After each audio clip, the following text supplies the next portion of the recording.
In just 2 short years, I went from a spectator with a camera I got off of Facebook Marketplace to being paid to do Petit Le Mans as a credentialed member of media. Today, I'm going to share 5 tips on how I was able to progress so fast, and you'll be shocked to find out that almost none of them require a camera.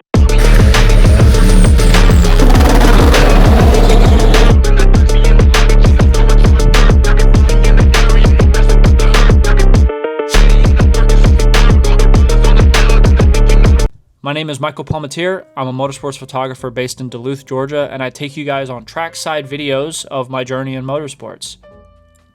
It was 2023, and I met a gentleman at the start-finish line of the Music City Grand Prix in Nashville, Tennessee.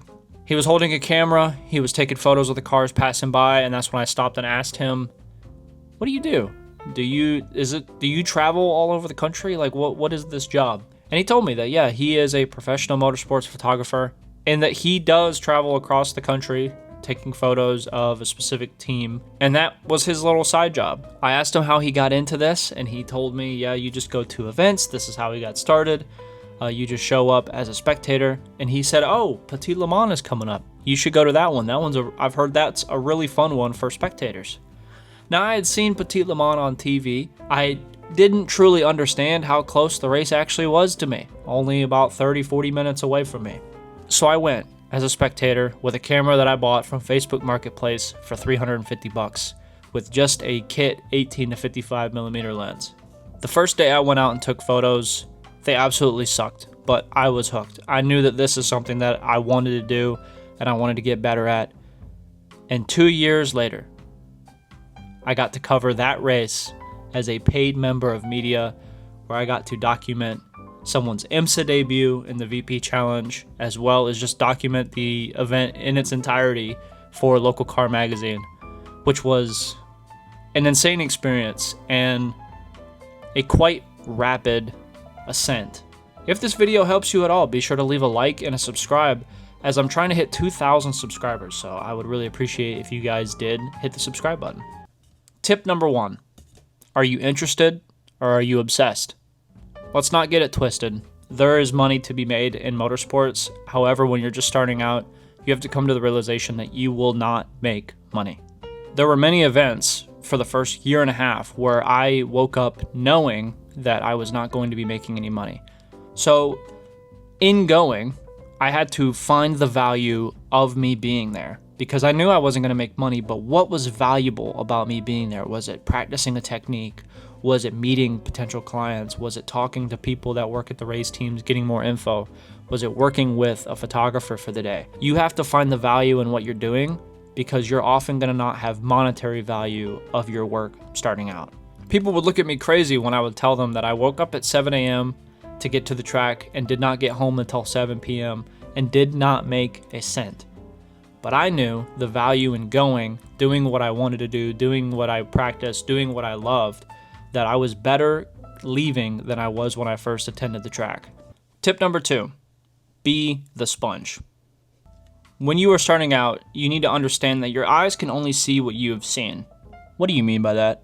What I mean by that is you need to talk to other photographers, try other niches, consume other content outside of your motorsport niche, because photography is this all-encompassing thing to where you can learn techniques from wedding photography, from family portraits, from hockey. I mean, if you guys go and look back at my stuff, I mean, I've shot hockey, family portraits, weddings, car shows, events. I mean, I've done a lot of different styles of stuff.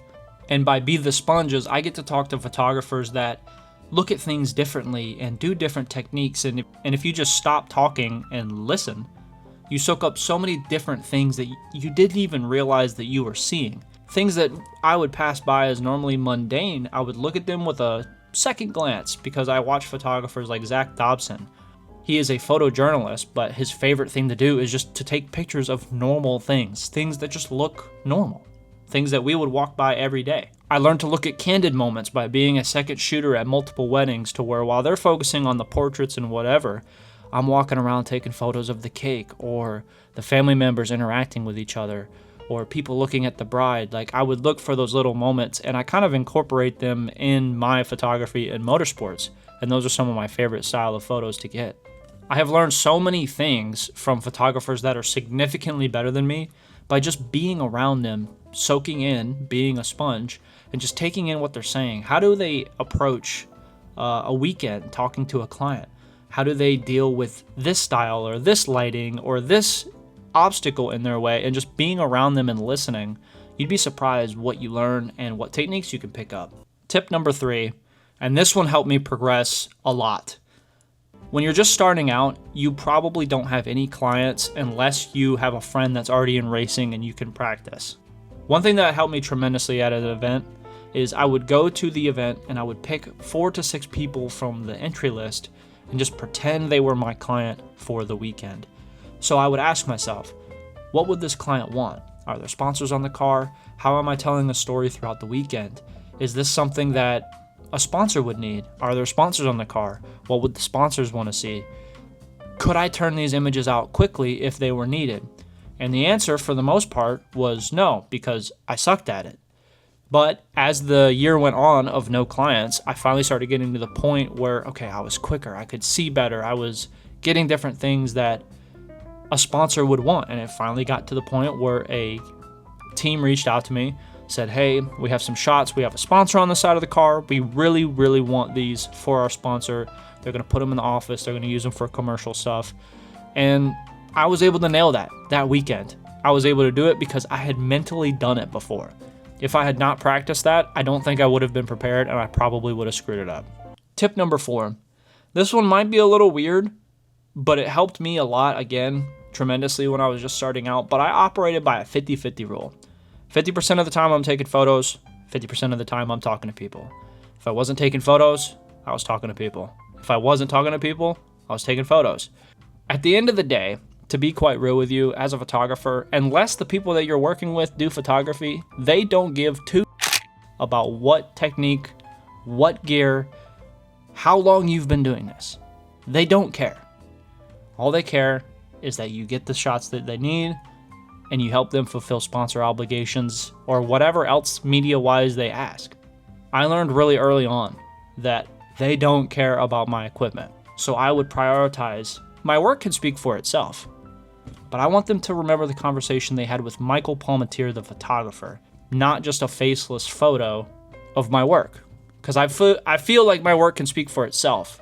But oftentimes when people have reached out to me, they've remembered a conversation that they've had with me, the photographer, about something versus just seeing my work online. So I want them to remember me, the person, the photographer, not just my photos on Instagram. Tip number 5. Again, this was one that I debated putting in here, but it works in photography as well as just life in general. You figure out how to open the door. What do I mean by that?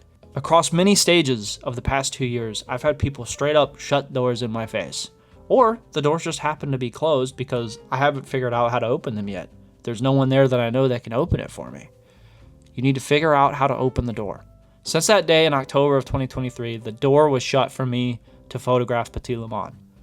So that whole 2 years I spent figuring out, how does someone open this door for me? Can I open it?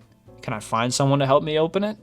Who can help me get to the other side of the door? And that's something that's useful in a lot of ways in just life in general, is because doors will be shut on you and you kind of have to figure out how to open them. There are times when I just can't open the door right now, and development is a process. So you have to kind of sit back and look, how can I open this door? What things can I do to twist the knob? What things can I do to try and open it? Another unfortunate thing that I've learned in this industry is that there's a lot of people that will just shut doors on you because you're new, because you're potentially encroaching on their space. So there are ways that you just got to figure out how to open doors.